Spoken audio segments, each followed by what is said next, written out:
Ya, nah penyebab umum tipe 1 hipoksemik, ya, respiratory failure. Hipoksemia itu Ibu tadi ya saya katakan kekurangan O2 di dalam darahnya. Tapi kalau hipoksia kekurangan O2 di dalam jaringannya. Iya. Keterlanjutannya sebenarnya.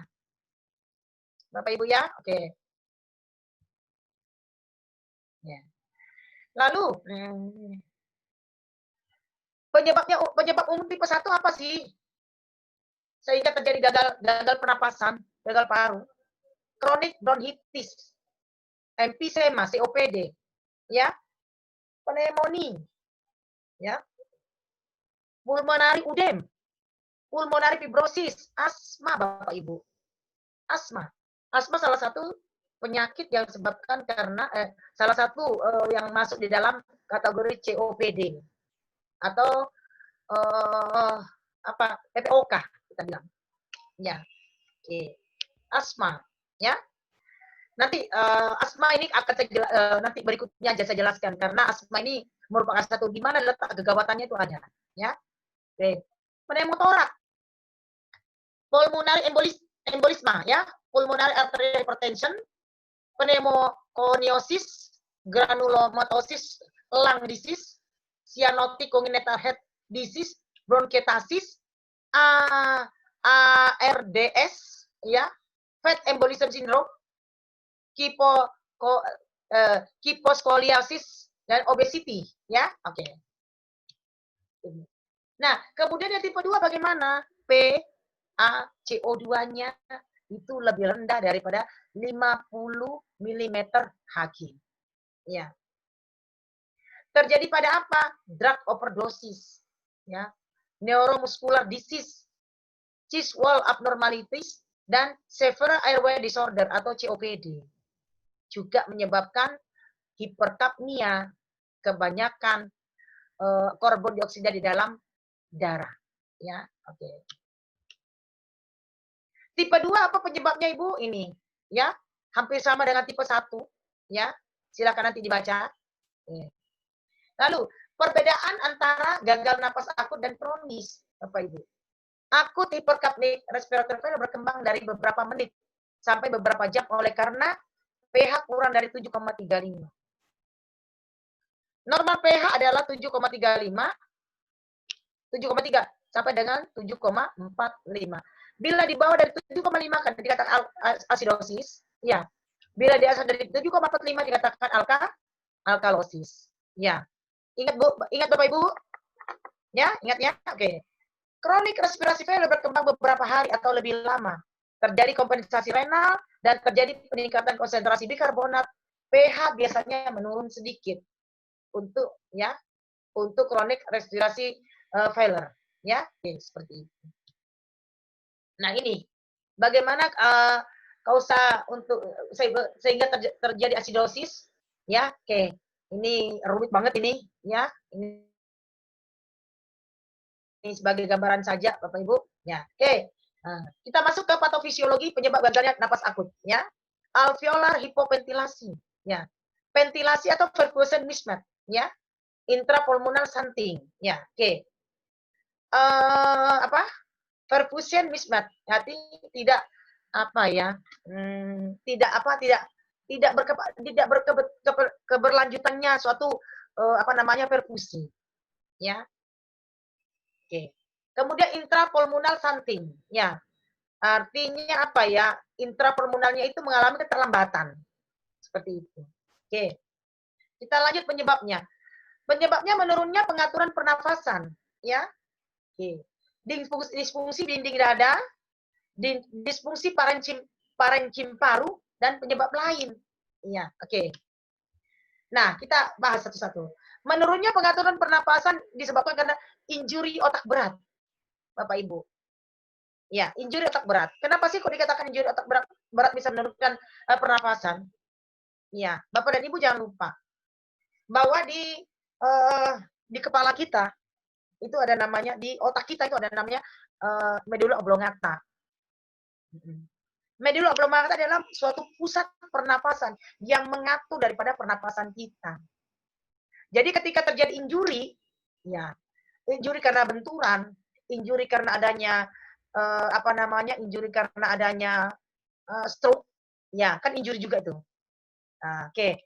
Kemudian itu bisa menyebabkan menurunnya pengaturan pernafasan kita.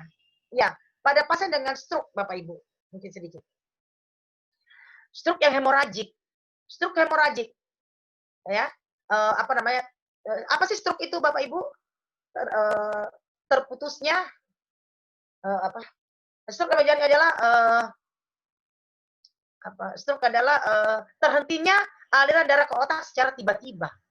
Jadi terhenti aliran darah otak secara tiba-tiba. Baik itu karena pecahnya pembuluh darah atau karena adanya sumbatan. Kalau pecah pembuluh darahnya namanya adalah stroke hemoragik. Kalau ada sumbatan, stroke non hemoragik. Ya, ya. Paham Ibu ya? Oke. Stroke hemoragik itu adalah pecahnya pembuluh darah. Baik itu besar maupun kecil, itu sangat berbahaya. Ya. Mungkin yang besar pecah pembuluh darahnya itu langsung menimbulkan suatu reaksi penurunan kesadaran, ya.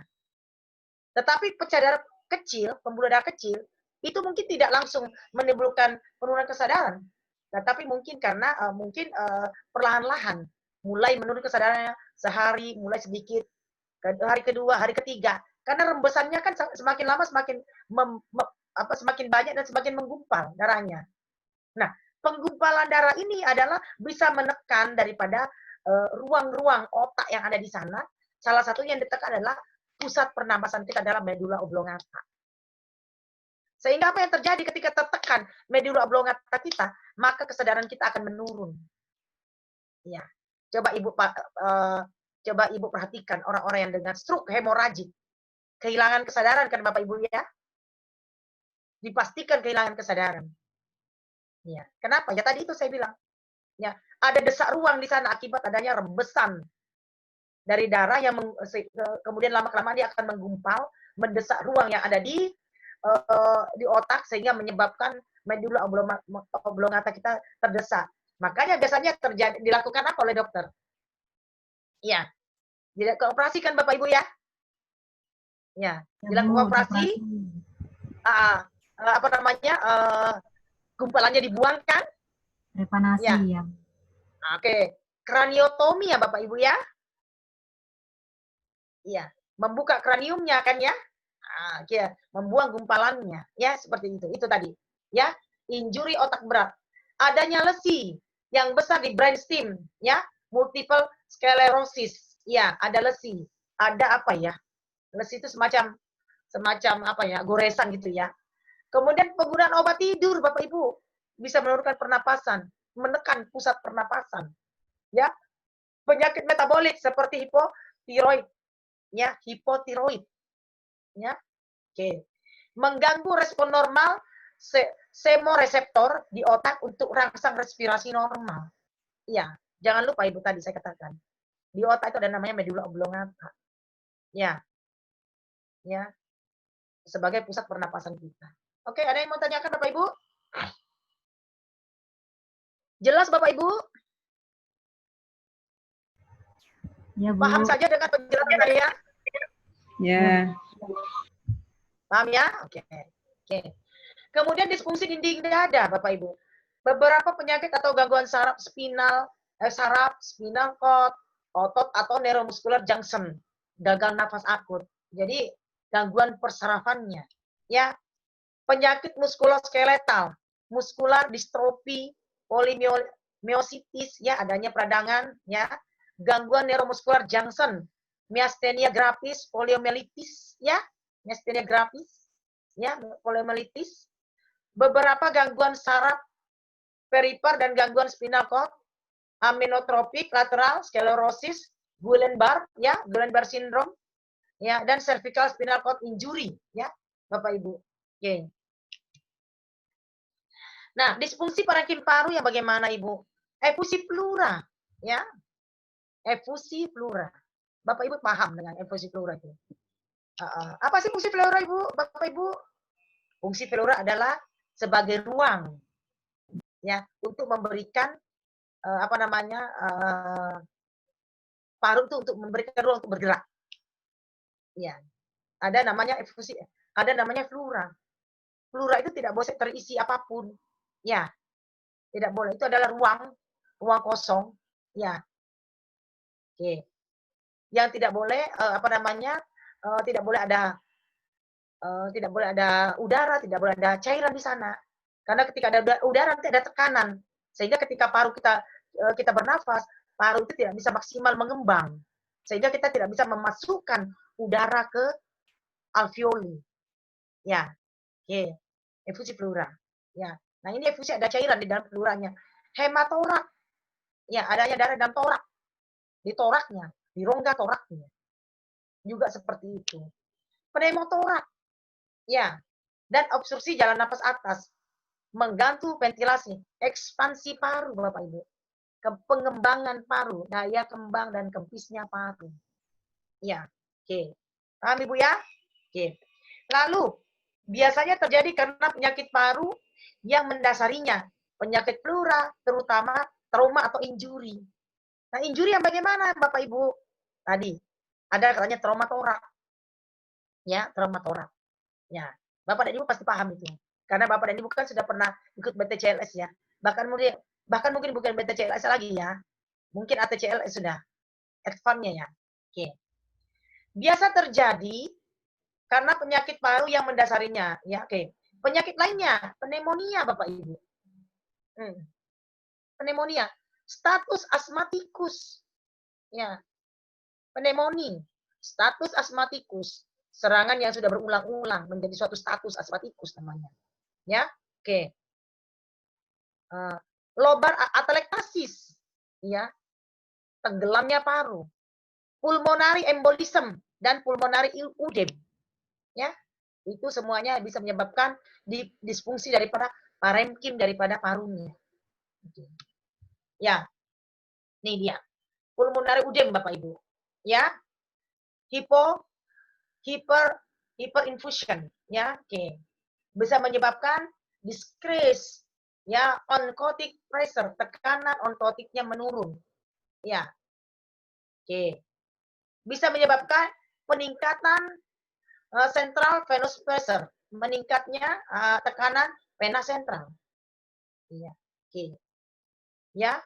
Kemudian bisa menyebabkan abnormal daripada limpatik drainasenya. Apa yang terjadi Bapak Ibu?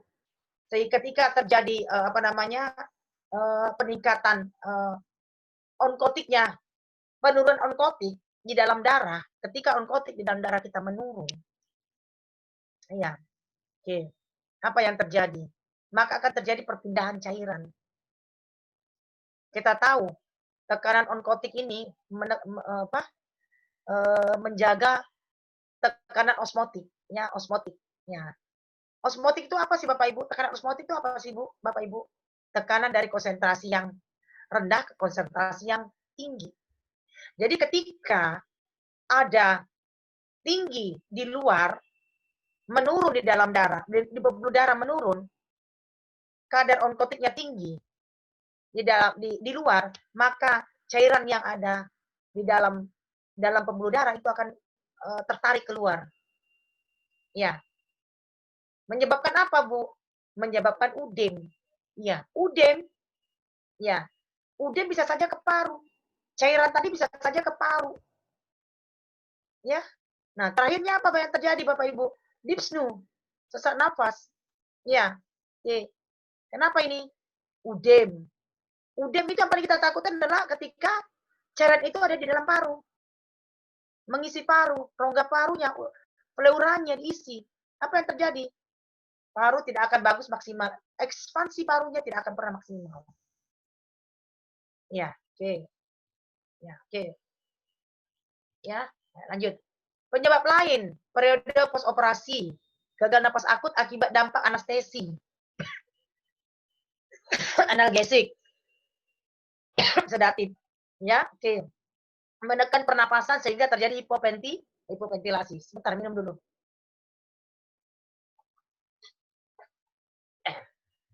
Nyeri, mengganggu napas dalam dan batuk, ya. Mengganggu napas dalam dan batuk. Mismatch ventilasi terhadap perfusi, gagal napas setelah pembedahan besar Misalnya pembedahan abdomen, pembedahan jantung atau bedah torak. Ya, ini Bapak Ibu. Bagaimana manifestasi kliniknya? Tanda awal berkaitan dengan gangguan oksigenasi. Gelisah, fatigue, headache, dyspnea, sesak, takikardi, tekanan darahnya meningkat. Kenapa dia meningkat, Bapak Ibu? Ya, tadi saya bilang, di awal saya tadi sudah jelaskan. Ketika ya darah tidak terisi, ya tadi saya bilang bisa saja si jantung mengatakan bahwa aku kerjanya nggak bagus nih, maka harus aku meningkatkan kerjaku, maka dia jantung berdenyut lebih melebihi daripada normalnya, sehingga tekanan darah juga meningkat. Tanda hipoksemia, confusion, letargi, takikardi, tachipnu, cyanosis sentral, diaporesis, dan akhirnya henti napas. Bentar. Halo, Pak.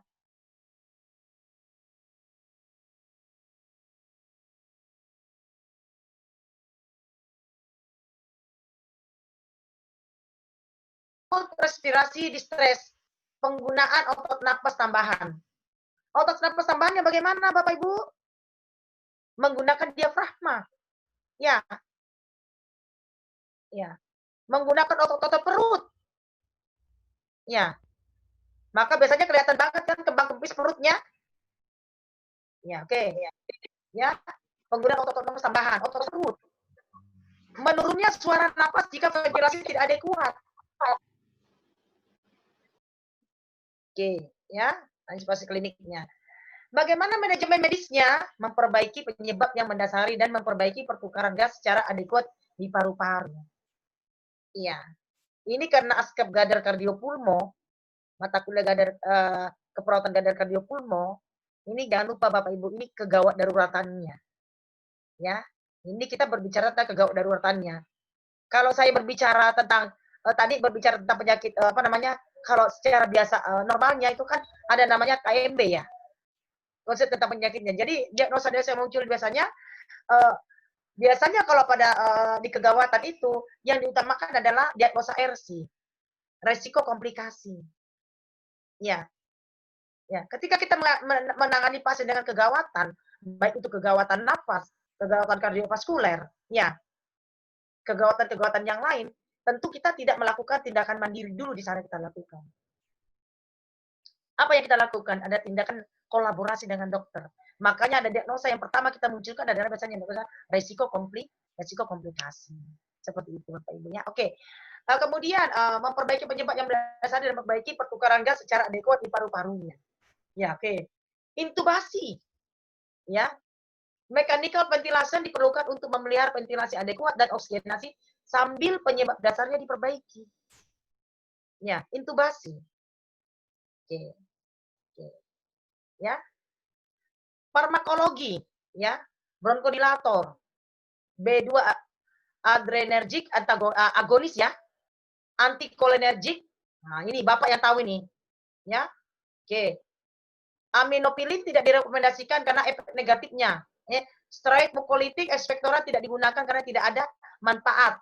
Sedasi memelihara adekuat ventilasi analgesik dan analgesik ya. Bapak Ibu yang tahu ini tentang obat-obatan ini Bapak Ibu yang tahu. Dan ini Ibu bagus. Bapak Ibu ini seorang nurse nanti harus paham dengan obat-obatan. Jangan sampai terjadi ada namanya polifarmasi. Ya, Bapak dan Ibu harus mengontrol. Ketika kelebihan obat diberikan oleh dokter, Bapak dan Ibu harus tahu, oh ini tidak boleh, ini harus dikontrol pemberian obatnya. Jangan sampai berlebihan karena titipan. Ya, Bapak Ibu ya, saya belajar itu tentang polifarmasi. Oke. Lanjut, sodium bikarbonat diberikan pada asidosis berat dengan pH kurang dari 7,1.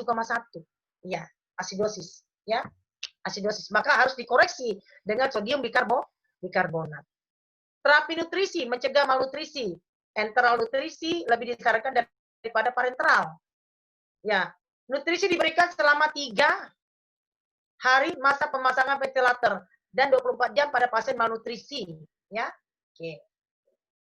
Ya, biasanya pasien dengan masalah pernafasan berat biasanya dilakukan dengan pemasangan ventilator, diakhiri dengan pemasangan ventilator. Ya.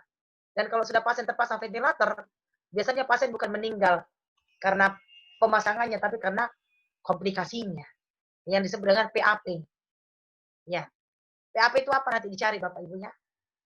Oke. Bagaimana manajemen perawatannya Bapak Ibu? Membantu dengan intubasi dan memelihara ventilasi mekaniknya. Jadi, setelah itu dilakukan intubasi, kita yang akan melanjutkan pemeliharaan ventilasi mekaniknya. Tadi ventilatornya, kita yang tahu.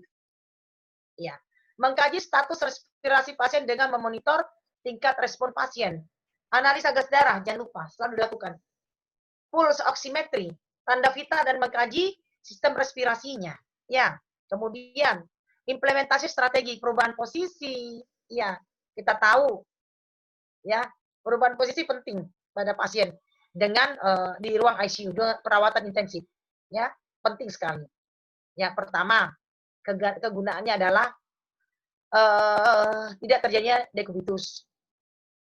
Ya, tekanan yang terlalu lama di bagian tubuh melebihi daripada 3 jam itu bisa menyebabkan aliran oksigen, aliran darah ke tempat yang tertekan tadi itu akan menurun sehingga menyebabkan matinya sel-sel. Ya, sel-sel yang pertama yang pertama yang bisa kita lihat adalah adanya kemerahan, adanya lecet di sana. Dan itu terus berlanjut, maka disebut dengan dekubitus. Ketika terjadi dekubitus, itu bukan kesalahan daripada kesalahannya yang itu adalah kesalahan yang dilakukan oleh perawat.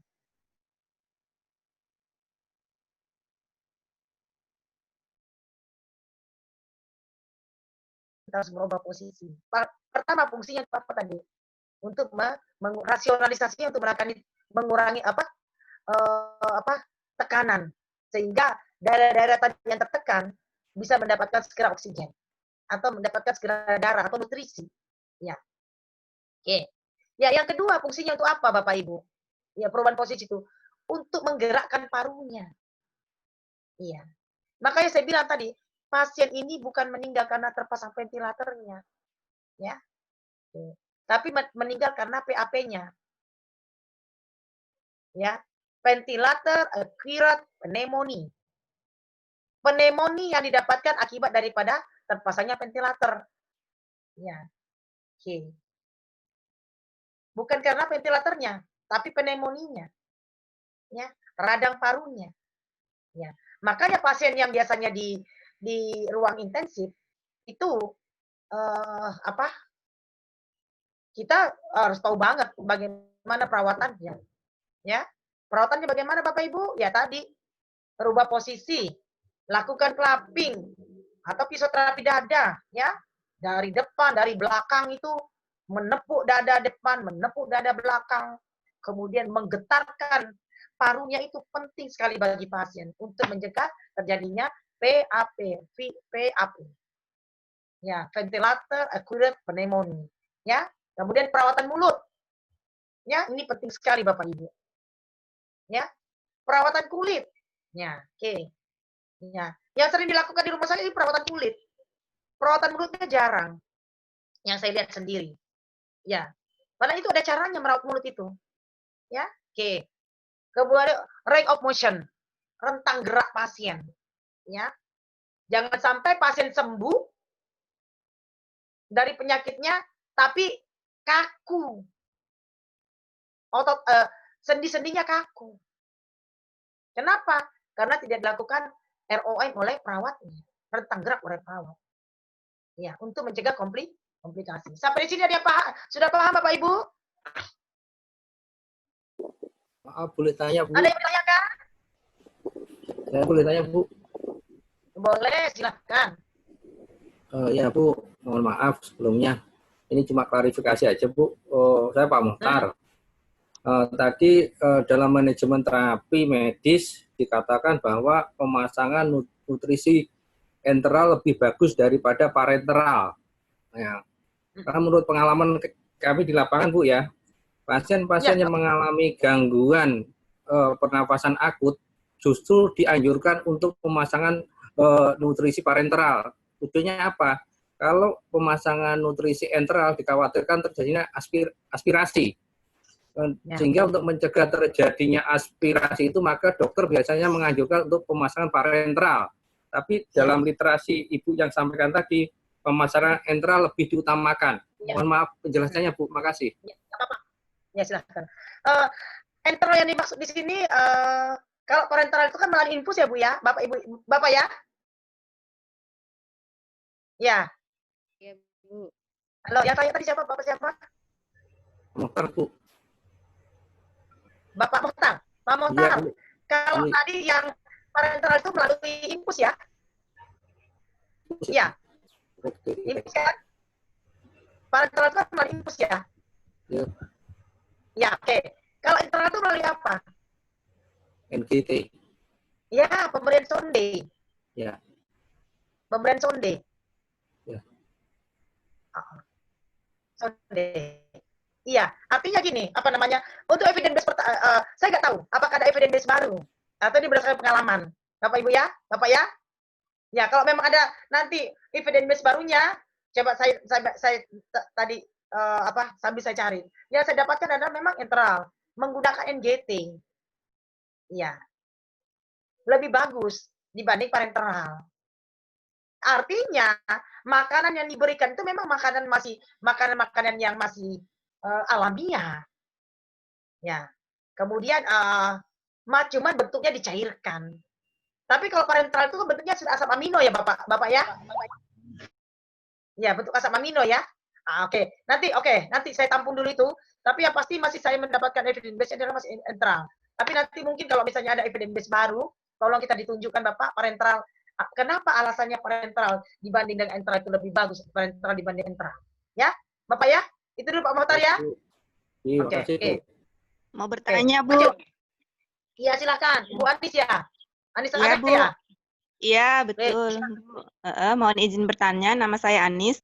Iya, Yang pertama mungkin sebelum saya bertanya, saya mohon izin untuk memberi komentar tentang pertanyaannya Pak Muhtar tadi, Bu.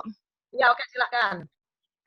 Itu memang kalau saya lebih setuju ke memang prioritas enteral Ibu, karena memang yang terbaru yang saya tahu memang early feeding itu memang dari enteral diutamakan, kecuali ada masalah dengan absorpsi atau mungkin ada retensi, itu baru disarankan parenteral. Memang itu yang saya tahu itu sih, tapi memang lewat sonde gitu. Terus itu tentang pendapat saya, Bu. Terus berikutnya yang mau saya tanyakan, tadi di slide itu dijelaskan pada kondisi asidosis berat, Ibu, disarankan terapinya yaitu sodium bikarbonat. Beberapa literatur itu menyebutkan, ada beberapa aliran ya Ibu ya, seperti misalnya kalau dari UI itu, fanatiknya memang sodium bikarbonat, Bu. Tapi kalau misalnya kayak semacam dari beberapa kota yang lain, misalnya dari Makassar atau Hasanuddin itu cukup dengan ventilasi saja, sudah kasarannya haram sudah nabik itu. Beda-beda kota, beda aliran, beda lagi terapinya. Bagaimana kita mensikapinya, Ibu? Mohon bimbingannya. Terima kasih. Iya Ibu. Nah, tadi Pak Mohtar tadi komentarnya Ibu Anis itu ada tadi ya. Evidence base-nya dulu harus kita ya. Evidence base yang saya dapatkan masih bagus enteral dibanding dengan parenteral dulu. Ya seperti itu Bapak ya. Nah kecuali nanti tadi ada masalah misalnya ya, silahkan. Oke, mungkin parenteral adalah jalan kedua yang dicari. Kemudian asidosis berat tadi untuk UI katanya pakai sodium bikarbonat. Iya. Kemudian mungkin untuk Unhas itu tidak pakai sodium bikarbonat tapi pakai ventilasi ya. Artinya ya, itu aja. Nah, gini Bapak. Saya nggak bisa terlalu memberikan mengomentari ini ya, karena biasanya semua ini kuat, ya, karena mereka punya evidence base-nya, ya. Artinya evidence base itu adalah hasil penelitian yang kuat. Setelah dilakukan uji klinis, semua itu adalah sama-sama mempunyai kelemahan dan keuntungan. Sehingga ada yang masih menggunakan sodium bikarbonat, ada yang menggunakan tadi yang pilihan yang kedua itu. Jadi Ibu tergantung, mungkin saya tidak bisa memberikan pilihan sama Ibu, tergantung Ibu saja nanti. Karena kalau misalnya mazhabnya dokternya ini mau tidak mau. Kita kan untuk pengobatan kan dokter yang bertanggung jawab. Silahkan aja. Tapi kalau misalnya dari Unhas menggunakan begini saja, silahkan aja. Nggak apa-apa, Bu.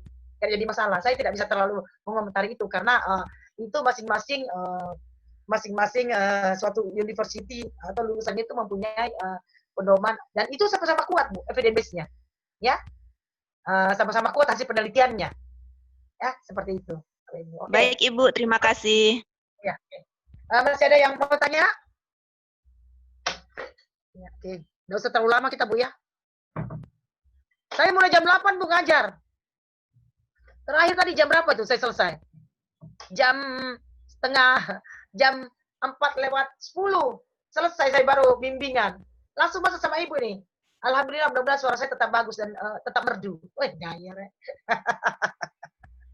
Ya, oke, lanjut, Bu, ya. Bapak Ibu, ya. Oke. Ya, Bu. Mengkaji pemahaman pasien tentang manajemen yang diberikan. Ya. Menginisiasi beberapa bentuk komunikasi untuk membantu mengungkap kebutuhan pasien ke tim kesehatan. Kemudian tindakan keperawatan juga ditujukan untuk mengatasi masalah keperawatan yang muncul. Tadi saya bilang, jangan sampai muncul masalah baru, terjadi dekubitus atau terjadi kontraktur. Ya, oke. Ya, Bapak Ibu, ya, oke.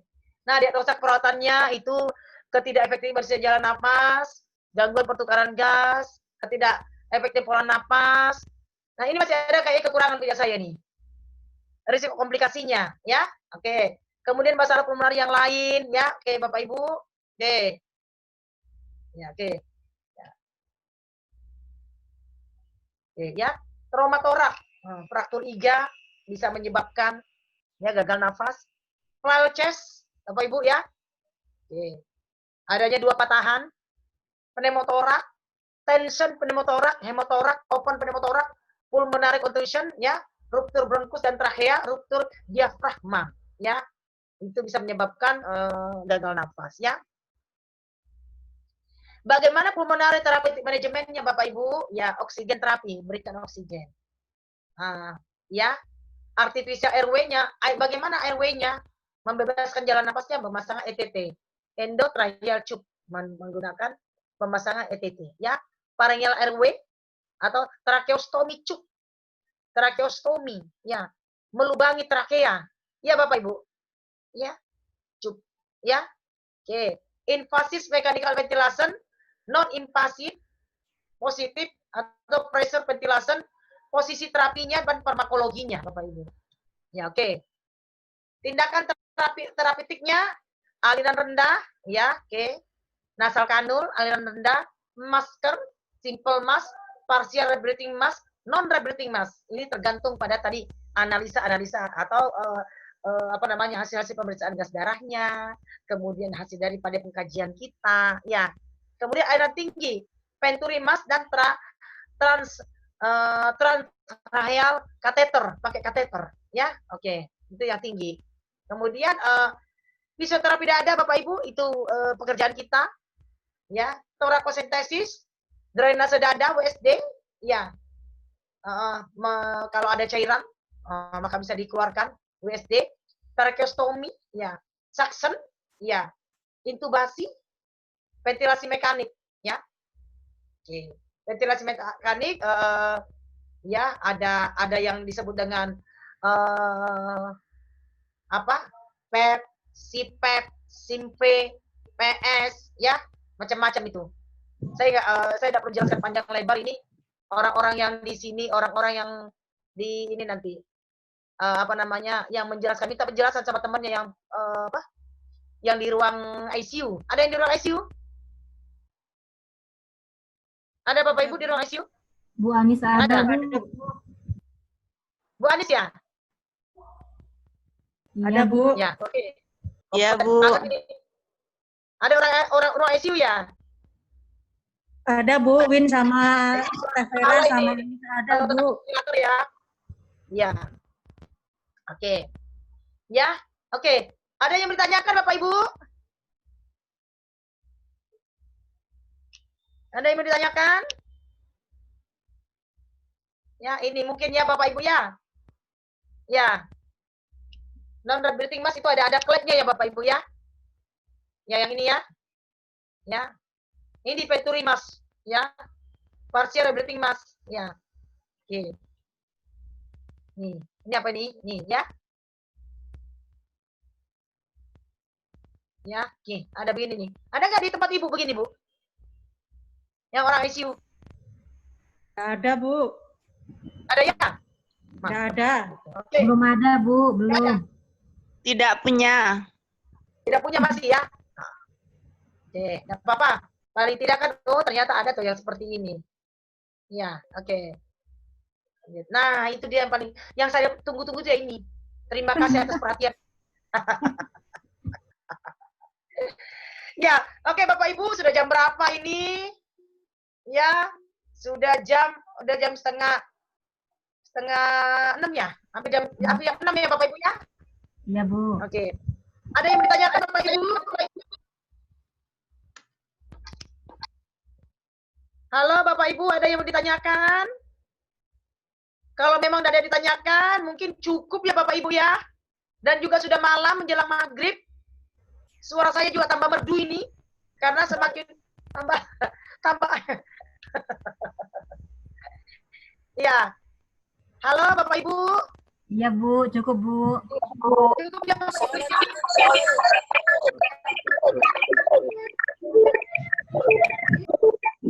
Ada yang pakai baju hazmat ini? Iya, Bu. Sambil kerja, Bu. Iya, sambil kerja. Ini.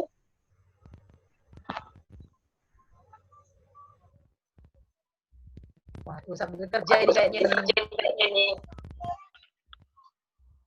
Oke. Iya, oke Bapak Ibu. Kalau gitu, ya. Apa Bu? Kalau suara saya jelas nggak sih Bu?